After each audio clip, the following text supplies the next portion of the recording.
지난주에 저희 고등학교 선생님이 이 시애틀에 사십니다. 근데 그 선생님이 저한테 유튜브에 나오는 카톡의 내용을 카톡으로 보내줬습니다. 내용은 어머니라고 하는 내용의 시였어요. 제가 좀 읽어드리고 소개하려고 생각합니다. 제목은 어머니입니다. 어머니 뱃속에 10달 동안 새들어 살고도 한 달치 방새도 못 냈습니다. 몇 년씩이나 받아먹은 생명의 따뜻한 우유값 한 푼도 못 갚았습니다. 이승에서 갚아야 할 은혜 저승까지 지고 가는 뻔뻔한 자식입니다. 홀쭉해진 어머니 허리춤은 우리 엄니 걸어온 길이러니 행여하고 뒤돌아보니 울 엄니 보이지 않고 빨간 꽃 한 송이 내 가슴에 피었더이다. 잘 살아보자고 격동기 시절 허리띠 졸라매고 우는 아이 달래며 항상 우리 곁에 함께 하시던 어머니의 그 거친 손길이 너무나 그립습니다. 광대 무변 우주 속에 나를 탄생시키시고 한 줄기 빛으로 밝은 웃음으로 길러주신 어머니, 아름다운 당신의 그 이름 속에 바다가 있었습니다. 어머니, 이 한마디보다 더 큰 위안은 이 세상에 없더이다. 아주 마음에 감동이 와서 제가 기록을 해가지고 읽어드렸습니다. 어머니, 오늘은요, 제가 이런 설교는 잘 안 하는 편인데, 좀 특별히, 우리 어머니도 생각나고, 그래서 어머니라고 하는 내용으로 말씀을 준비해 봤습니다. 저도 이 제목을 붙일 때요, 어머니의 사랑이라고 붙일까, 어머니의 은혜라고 붙여서 할까 고민하다가 제목은 그냥 어머니라고 하는 제목을 붙여 보았습니다. 어머니 속에 사랑이 있고 어머니 속에 인내가 있고 또 어머니 속에 눈물이 있고 어머니 속에 기도가 있어서 어머니 그 자체가 참 좋았습니다. 우리 어머니 옛날에 생각하면서 가장 사랑스러운 음성으로 어머니를 한번 불러볼까요? 따라서 시작. 어머니.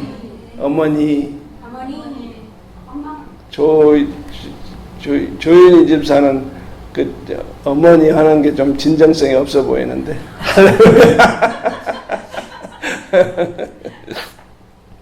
오늘은 어머니 주일입니다. 오늘은 어머니 주일, 마더스 데이입니다. 이 세상 사람 누구에게나 어머니가 있습니다. 어머니가 있어요. 남녀노소, 분부, 구촌을 막론하고 다 어머니가 있습니다. 다 어머니가 있어요. 사람이 태어나면 제일 먼저 배우는 말이 어머니입니다. 어머니. 이 세상 살면서 제일 어려울 때 부르는 말도 어머니입니다. 이 세상 떠날 때 마지막 부르는 말도 어머니라고 말합니다. 어머니는 사랑의 상징이고요. 어머니는요, 하나님께로서 온 사랑과 은혜를 같이 겸하고 있는 그 깊은 의미가 있습니다. 90년대 중반에 뉴욕에 존 로사도라고는 흉악범이 있었습니다. 10대 후반에 끔찍한 성폭행을 저질러서 14년형을 언도받고 그 감옥에서 지내다가 석방이 되자 다시 연쇄 범죄를 저질렀던 흉악범이었습니다. 수법이 너무 잔인해서 악마의 화신이라 그런 별명을 붙였습니다. 당시 재판을 맡았던 뉴욕 슈프림 코트의 판사는 그에게 이렇게 판시를 했습니다. 그에게 최저 50년 선고를 했고 최고 100년을 선고하면서 이런 악마는 가석방을 시켜서 다시 사회로 내보는 사람은 천벌을 받을 것이다. 내가 무덤에까지 쫓아가서 그 사실을 확인하고 싶다. 그런 말을 했습니다. 근데 언젠가 타임즈에는요, 18년간 매주일 감옥의 아들을 면회하고 오는 팔순 노인의 삶을 소개한 적이 있었는데, 바로 그 사람이 존의 어머니 아델라 로사도였습니다. 그는 키가 5피트에 조그마한 체구의 쿠바 태생의 이 할머니는 매주 목요일날 새벽 1시에 집을 나섭니다. 죄수 가족을 위한 교도소 방문 버스를 타기 위해서 출발하는 것이었습니다. 근데 할머니가 사는 뉴욕에서 교도소까지 거리는 5시간이 걸린다는 것입니다. 면회 한 번 갔다 오면 18시간이 걸린다는 것입니다. 거의 20년간 눈이 오나 비가 오나 다녔습니다. 대장 수술을 받는다고 2번, 그리고 눈 사태가 나서 길이 막혀서 1번 빠졌습니다. 남들이 악마라고 부르는 아들이었습니다. 그런 아들도 어머니에게는 용서가 있고 소중한 존재였다라는 것입니다. 로사도 할머니는 이렇게 말했습니다. 용서할 수 있는 건 내가 다 용서하고 싶다고. 그 나머지는 안 믿어버리겠다고. 그 아이가 내 아들이라고 하는 사실보다 내게는 더 큰 의미가 없다는 것. 나는 그의 아이의 어머니이고 어머니는 다 이렇게 하는 거 아닙니까? 그렇게 이야기를 했다는 것입니다. 팔순의 조병화 시인이 수년 전 자신의 모비를 세우고 꿈의 귀향이라고 하는 시를 묘비명에 새겼다고 하는 것입니다. 그는 이렇게 썼다는 것입니다. 어머님 심부름으로 이 세상에 왔다가 어머니 심부름 다 마치고 어머님께로 돌아왔습니다. 세상이 아무리 바뀌어도 존재의 끈이 되고 절박한 순간 따뜻한 마음의 고향은 어머니다 하는 것입니다. 어머니란 이름은요, 아무리 불러도 지루하지 않습니다. 어머니의 사랑은 바다와 같다고 합니다. 그리고 하늘과 같다고 합니다. 우리를 모태에서 키우셨습니다. 10개월 동안 모진 고통 가운데 우리를 태어나게 하셨습니다. 진자리 마른 자리 갈아넣이고 손발이 다 닳도록 고생하셨습니다. 셰익스피어는 이런 얘기를 했습니다. 여자는 약하다. 그러나 어머니는 강하다. 그런 이야기를 했습니다. 전쟁터에서 살아다온 어느 전사의 일기장에 이렇게 기록이 되었다는 것입니다. 구구절절히 어머니라고 하는 이름이 빽빽이 적혀 있는데 총탄에 사라져가는 수많은 생명들이 비명 속에 어머니의 이름을 부르면서 사라져 갔다는 것입니다. 모니카의 기도가 있었기 때문에 성 어거스틴이 태어날 수가 있었습니다. 한나의 기도가 있었기에 사무엘이 태어날 수가 있었습니다. 무디의 어머니는 9 자녀의 어머니였습니다. 갑자기 남편이 죽자 가정을 이끌어 나간다는 것이 너무 어려웠습니다. 그때 친척들이 하나씩 와서 한 명씩을 맡아 키우겠다고 제안을 했습니다. 어머니는 이렇게 얘기했습니다. 내 기운이 다할 때까지 내 자식은 내 품에서 기르겠다고 하면서 열심히 일하며 자녀들을 철저한 신앙 교육을 시켰습니다. 세상 교육은 많이 못 시켰지만 주 안에서 눈물로 교육을 시켰습니다. 그 결과 무디는 19세기에 미국의 유명한 부흥사가 되었습니다.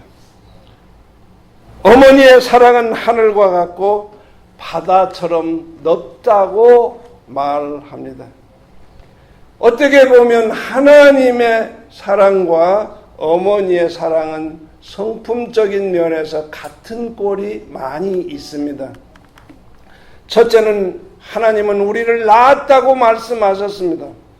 이사야 43장의 1절에 내가 너를 조성하였고 내가 너를 불렀나니 너는 내 것이라. 너는 그리스도 안에서 새로운 피조물이라고 말했습니다. 예수님은 우리를 낳기 위하여 부끄러움을 개의치 아니하셨습니다. 예수님은 우리를 낳기 위하여 몸짓고 피 흘려주셨습니다. 우리 어머니는 나를 낳기 위하여 부끄러움을 조금도 개의치 아니하셨습니다. 옛날 우리 어머니가 철규야 너 낳을 때 얼마나 힘들었는지 아냐, 그 이야기가 생각났어요. 그때는 그게 무슨 말인지를 저는 도저히 이해를 못했습니다. 근데 내가 결혼을 하고 우리 집사람이 첫 아이를 낳는 걸 보고 알았습니다. 무려 14시간의 무서운 진통, 생명을 건 투쟁, 수도꼭지를 붙잡고 침대 다리를 붙잡고 온몸이 땀으로 뒤범벅이 되고 생명을 건 투쟁 끝에 새로운 생명이 태어나는 모습을 바라보면서 참으로 어머니는 귀한 존재다 한 것을 느꼈습니다. 둘째로 예수님은 우리의 화목제물이 되셨습니다. 요한일서 2장 2절에 저는 우리의 죄를 위한 화목제물이니 우리를 위한 것뿐 아니라 온 세상의 죄를 위함이라고 기록하고 있습니다. 예수님은 하나님과 우리 사이에 죄의 담을 헐으셨습니다. 예수님은 하나님과 우리 사이에 불화를 해결하기 위하여 화목제물이 되어 주셨습니다. 그렇기 때문에 우리는 떳떳하게 아버지라고 부를 수 있는 그러한 권한을 갖게 됐습니다. 어머니도요, 그런 성품이 있습니다. 언제나 아버지와 나 사이에 화목의 중재자가 됐던 것을 저는 압니다. 옛날에요, 시골에 용돈이라는 것은 생기지를 못합니다. 용돈을 받을 수도 없고 또 없기 때문에요. 그래서 온 시골에는요, 쌀이 그게 전부였습니다. 근데 쌀가마가 한 10대가마 쫙 있는데요. 거기서 한 대씩 빼가지고 동네 구멍가게 가서 주면 빵도 주고 과자도 사탕도 먹었습니다. 그 재미가 쏠쏠했습니다. 그런데 거기서 여기저기서 조금씩 했으면 몰랐을 텐데 아버지의 또 여러 가지 번거로움을 덜어주려고 한 가마니에서만 뺐더니 한 겨울 동안 한 가마니 쌀을 다 갖다 퍼다 구멍가에 가서 과자 그리고 사탕을 사 먹은 그런 경험이 있습니다. 그래가지고 우리 아버지가 그걸 드디어 발견해가지고 두 손을 묶고 두 다리를 묶고 엎어놓고 시골에서 쓰는 빨래방맹이로 궁뎅이를 무려 온 저녁 종이를 때리는 거예요. 그렇게 울부짖어도요, 사정없이 너는 나쁜 놈이다 때리는 거예요. 우리 어머니가요, 아버지한테 사정하면서 내가 대신 맡겠다고 하면서 그 중간 역할을 했던 걸 보면요, 역시 어머니는요, 아버지와 나 사이에 있었던 그 은금을 자기가 메꿔주려고 했던 그러한 중재자 역할을 했던 것을 보면서 우리 예수님은 바로 하나님과 우리 사이에 죄의 담을 헐기 위해서 그렇게 중재 역할을 하기 위해서 십자가까지 지시며 고통을 당하셨다 하는 것을 우리가 알 수가 있습니다. 셋째로요, 예수님은 더 주지 못해서 안타까워하세요. 더 주지 못해서. 성경은 말씀하셨습니다. 구하라 주실 것이요, 찾으라 찾을 것이요, 두드리라 열릴 것이라. 요한복음 14장 14절에 네가 내 이름으로 무엇이든지 내게 구하면 내가 시행하리라고 말씀하셨습니다. 야고보서 1장 5절에 너희 중에 누구든지 지혜가 부족하거든. 누구든지 지혜가 부족하거든. 모든 사람에게 후히 주시고 꾸짖지 아니하시는 하나님께 구하라. 그리하면 주시리라 말씀하셨습니다. 요한복음 1장 12절에 영접하는 자 곧 그 이름을 믿는 자에게는 하나님의 자녀가 되는 권세를 주신다고 말씀하셨습니다. 우리 하나님은 더 주지 못해서 안타까워하시면서 주시기를 원하고 계시는 것입니다. 우리 어머니도 마찬가지입니다. 더 주지 못해서 늘 안달하시는 거예요. 옛날 제가 서울에서 하수 갈 때요, 우리 아버지는 빈틈이 없어요. 딱 쓸 것만 주시는 거예요. 그런데요, 우리 어머니는 옆에서 눈을 깜빡깜빡 하면서 그래도 더 주려고 저 길 밖에 나와서 철구야 하면서 손에다 집어주는 거예요. 꼭 필요할 때 네가 써. 그렇게 하면서 더 주지 못해서 안타까워하는 어머니를 저는 생각합니다. 우리 누나가 결혼해서요, 집에 오면 무엇이든지 싸도 더 주려고, 뭐 필요한 거 더 주려고 노력하고 힘쓰는 어머니를 생각하게 되는 것입니다. 네 번째로 예수님은 늘 우리를 위해서 간구하십니다. 요한 3서 1장 2절에 사랑하는 자야 내 영혼이 잘됨 같이 범사가 잘되고 내가 강건하기를 내가 간구하노라. 우리 어머니도요, 우리를 위해서 늘 기도하시는 거예요. 우리를 위해서 늘 기도하세요. 옛날에요, 우리 아버지가 교통사고로 병원에 입원해 계셨어요. 그러니까 저와 우리 어머니가 단둘이서 집에서 있으면서 좋은 시간을 많이 가졌는데요, 정말 아침 4시만 되면 여차없이 일어나셨어요. 목사님 일어나세요. 우리 예배 드립시다. 예배 드리고 기도할 때마다 우리를 위해서 기도하시는 거예요. 사실은요, 우리 아버지는 늘 나한테 스트레스만 주는 얘기만 많이 해요. 실질적으로 너무 기대를 많이 하는 거예요. 그래서요, 너는 큰 돈 벌어서 크게 좀 성공해라. 너는 하려면 교회를 하면 큰 교회를 해갖고 좀 성공하라. 이거 얼마나 스트레스 주는 얘기예요. 스트레스 많이 주는 거예요. 근데 우리 어머니는 달라요. 철구야, 늘 건강하고 재밌게 살아. 또 우리 어머니는요, 참 특별하게 많이 배우시진 않으신 분인데요, 참 지혜 있는 얘기를 많이 하셨어요. 네가 정말로 그 뭔 얘기가 있을 때 어머니 이거 어떻게 해야 되지? 그러면 내가 뭘 알아? 네가 알아서 해. 네가 해. 나는 기도할 테니까 모든 건 네가 결정해. 세상에 이런 어머니가 어디 있어요? 그러니까 얼마나 지혜인. 그 어머니는요, 내가 내 가슴 속에 늘 살아계시는 거예요. 근데 감사한 게 참, 우리 어머니 돌아가신 것은요, 1월 8일이시고, 기억하기 좋게 우리 아버지 돌아가신 날은 8월 1일이야. 그러니까 우리 아버지는 성질이 급하고 불같으시니까 뜨끈뜨끈한 더위 속에 돌아가셨고, 우리 어머니는 차분하고 참 조용하고 양 같으신 분이니까 1월 8일 날 돌아가셨어요. 너무 감사하죠. 그래도요, 감사한 게요, 참, 너무 감사한 게, 참, 요즘 9988234 그런 말 있잖아요. 99살까지 팔팔하게 살다가 2, 3일 병원에 가서 있다가 돌아가시라. 그런 얘기인데요. 정말 우리 아버지가 병원에 가셔서 3일 만에 돌아가시고, 우리 어머니는 실버 하우스에서 계시다가 어느 아침 점심을 먹고 일하는 사람들에게 이런 얘기를 하더라는 거예요. 내가 조금 몸이 피곤하고 또 그 전부터 며칠 전부터 예수님이 자꾸 오라 하니까 가야 될 것 같아. 그런 얘기를 하더만 조금 쉬어야 될 것 같아. 그리고 방에 가서 쉬는데 돌아가셨어요. 사람이 죽는 복을 태어나는 것도 너무너무 감사해요. 우리 아버지 어머니 그렇게 돌아가셨으니까 나도 그렇게 돌아갈 줄 믿습니다. 그래도 저는 가끔 생각해요.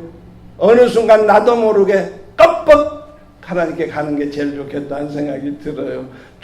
정말 아프시고 오랜 세월 동안 이렇게 병원 생활하고 그러니까 너무 힘들어요. 자녀들도 힘들고 옆에 사람들 보기도 힘들고. 예, 그래서 어쨌든 우리 어머니는요 늘 편안해요. 제가 학교 갔다가 얘기하면요 1시간 2시간을 얘기해도 좋아서 웃고 그러냐고 그렇게 좋아하셨어요. 편안하게 해주시는 어머니, 여러분의 마음속에도 그 어머니가 살아 계시잖아요. 그렇잖아요. 돌아가신 분은 그 어머니를 생각하고 살아계신 어머니가 계시면 그 어머니를 더욱더 극진하게 생각해서 정말로 우리 성경에서 말하는 대로 내 어머니를 공경하라. 그러면 땅에서 장수하리라 하신 그 말씀이 이루어질 줄 믿습니다. 오늘 본문 말씀에 자녀들아 너희 부모를 주 안에서 순종하라. 이것이 옳으니라. 내 아버지와 내 어머니를 공경하라. 이것이 약속 있는 첫 계명이니 이 땅에서 잘되고 네가 잘되고 땅에서 장수하리라. 어머니를 공경하라 하면요 뭐 좋은 선물 사드리고 좋은 옷 사드리고 매일 찾아뵙고 그렇게 생각하기 쉬운데요. 그보다 더 중요한 것은 뭐냐면 릴레이션십입니다. 어머니를 이해하는 거예요. 어머니를 생각하는 거예요. 요즘 젊은이들 말이 있습니다. 쌍둥이로 태어나도 세대 차이를 느낀다고 말합니다. 쌍둥이로 태어났는데 뭐 세대 차이까지 느끼겠어요? 그런 말이 있습니다. 교육 수준도 다르고 다 세대 차이가 있어서요. 어머니와 나가 대화가 안 될 때가 참 많이 있습니다. 그러나 우리는 그 몸에서 우리가 태어났다라는 것이죠. 그게 귀한 것이죠. 그 품에서 자라고 그 젖 먹고 자랐어요. 이 뜻깊은 어머니 주일을 맞아서 우리 모두가 어머니가 계시잖아요. 그 어머니를 생각하면서 정말로 그 어머니 속에서 있는 그 하나님의 성품을 우리가 발견하고 정말로 우리 하나님께 영광을 돌리며 감사하며 오늘 하루를 살아도 하나님께 영광 돌리는 축복의 여러분 될 수 있기를 주님의 이름으로 축원합니다. 기도하시겠습니다.